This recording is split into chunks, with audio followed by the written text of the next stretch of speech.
Okay. Um, these are some of the tools which I've listed down for you. Again, I'm telling you the amount of tools that you see, these are some of the most used tools. I've used some of the tools, they're all awesome, but don't stick to these tools. Go search yourself. We can always talk about it. We can collaborate. There are a lot of other tools available in the market, and there are tools which are built for specific purpose. And definitely you see these days there are companies, I mean, maybe there are thousands of companies which are building 10,000s of tools, for each and every cases.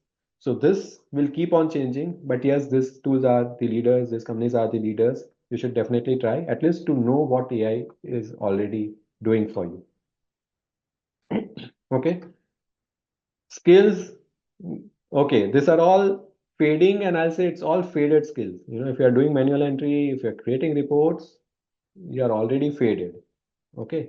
What you should do is you should all build up your AI literacy. You should start thinking strategically. And definitely, you should always remember that you're human. AI has its own limitations, and you need to know where you still holds a value in this entire AI age. Okay, this is a very common saying. Uh, PMs won't be replaced, but yeah, the person who uses AI will replace. If you ask me, my take here is everyone, everyone, even if we are using AI or not, you might get replaced, and you will get replaced eventually.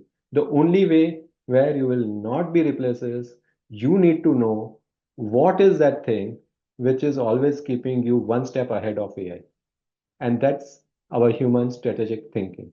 So that's what at least I want you people to carry forward.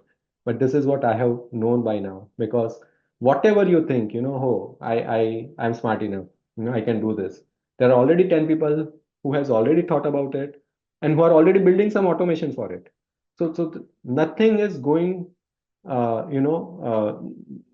be very specific to you or very individual to you. Everyone is working on this. We are all smart project managers, and there are thousands of more project managers, and there are thousands of companies who are already building this automation tool. So you need to know what is that skill which you will have to continuously keep on enhancing to ensure that you remain a step ahead. And that's, if you ask me, again, it's the strategic thinking. It's all about how you think and how you ensure that you're using AI to implement those thinkings.